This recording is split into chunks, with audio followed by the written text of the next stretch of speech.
ጌታችን አምላካችን መድኃኒታችን ኢየሱስ ክርስቶስ ተነስቷል። ከሞት ያስነሳው ደግሞ በርካታ የመጽሐፍ ቅዱስ ክፍሎችም እግዚአብሔር ነው ያስነሳው ይላል። ትንሽ እውነቱን ስናገር እኔ ሳነበው ግርታ ፈጥሮብኛል።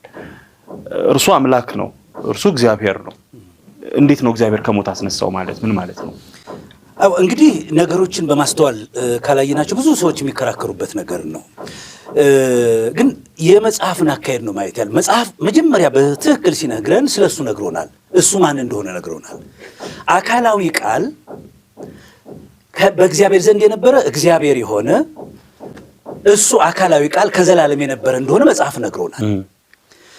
ይሄ ማንነቱ እንደተጠበቀ ከአብ በጥቂትም ሳያንስ ከመንፈስ ቅዱስም ሳያንስ የባህሪ ማንነቱንም ሳይለቅ ይሄ ቃል በተለየ አካሉ ስጋን ተዋሃደ የሚል መጽሐፍ ቅዱስ ይናገራል። ይህን ስጋ ሲዋሃድ አሁንም ቃል ወደ ስጋነት ሳይለወጥ ወይም ስጋ ወደ ቃልነት ሳይለወጥ በመጽሐፍ ነው በቤተክርስቲያን አባቶች እንደሚናገረው በተሐቅቦ በመጠባበቅ መለኮታዊ በሆነ አሰራር በመገናዘብ አምላክ ሰው ሆነ ተብሎ ተነገረለት። አንድ ነው፣ ሁለት አይደለም። አሁን ስጋን ሲለብስ ወይም ስጋን ሲዋሃድ ቃል የስጋን ጠባይ ባህሪ ልማድና ማንነት ገንዘቡ አድርጎ ተጠርቶበታል ብለናል። ይሄ በቤተክርስቲያኑ የታወቀ ነገር ነው። ፍጹም አምላክ ፍጹም ሰው ነው። ስለዚህ ስጋን አንስተህ ቃልን ለብቻ አንስተህ እንዳታረግ በተዓቅቦ አንድ ሆኗል ብለን እናምናለን ብያለሁ። በተዋህዶ ታምናላችሁ? አዎ። ይሄ አንድ አምላክ ስጋን ገንዘቡ ያደረገበት ምክንያት ምንድን ነበር ዓላማው ብሎ ነው ማየት መጀመሪያ። ይሄ ስጋ የሚወሰን የሚደክም የሚራብ የሚጠማ የሚሞት እንደሆነ ይታወቃል። ይሄንን ነው ወዶ ፈቅዶ ገንዘብ ያደረገው። ይሄን ሲያደርግ ያላስገዳጅ እንደ መቀማት ሳይቆጥር ፊልጵስዩስ እንደሚናገረው ምዕራፍ 2 ላይ እንደ መቀማት ሳይቆጥር በገዛ ፈቃዱ ስጋን ለብሶ የባሪያን መልክ ይዞ ለሞት ወይም ለመስቀል ሞት የታዘዘ ሆነ ብሎ ይነግረናል። ምን ማለት ነው? ቃል ለባህሪው የማይስማማ የተዋረደውን የሰው ሰውነት ማለት ነው ገንዘብ በማድረጉ ቃል ተወሰነ እንላለን። አሁንም ልብ በስጋ ተወስኗል ቃል ብለን እንላለን። በስጋ ደክሟል ቃል ብለን እንላለን። በስጋ ታመመ ብለን እንናገራለን። በስጋ ሞተ ብለን እንናገራለን። ይሄ የተነገረለት እግዚአብሔርነት ስለሌለው አይደለም።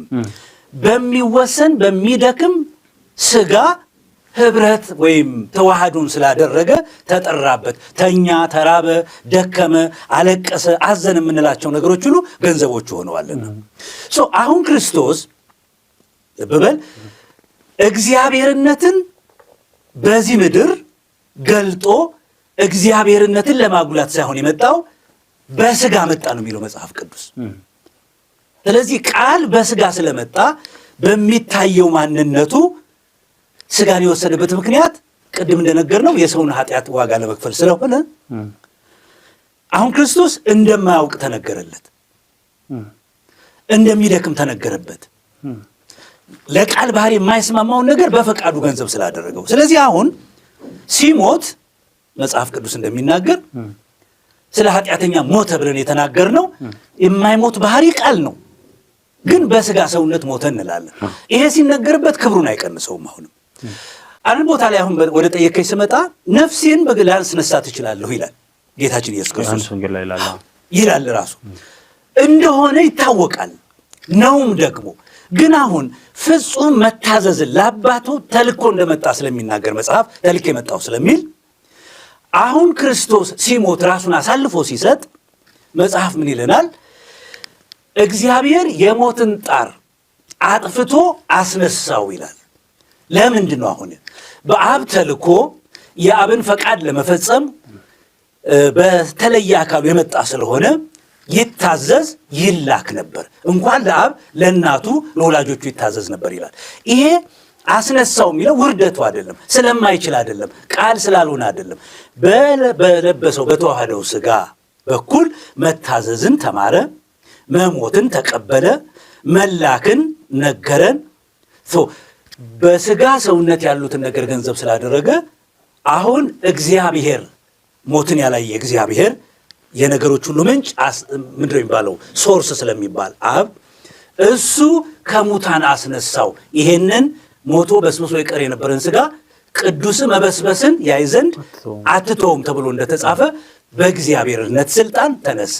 ይሄ እግዚአብሔርነት ስልጣን በቀጥታ ለአብ ነው የምንሰጠው።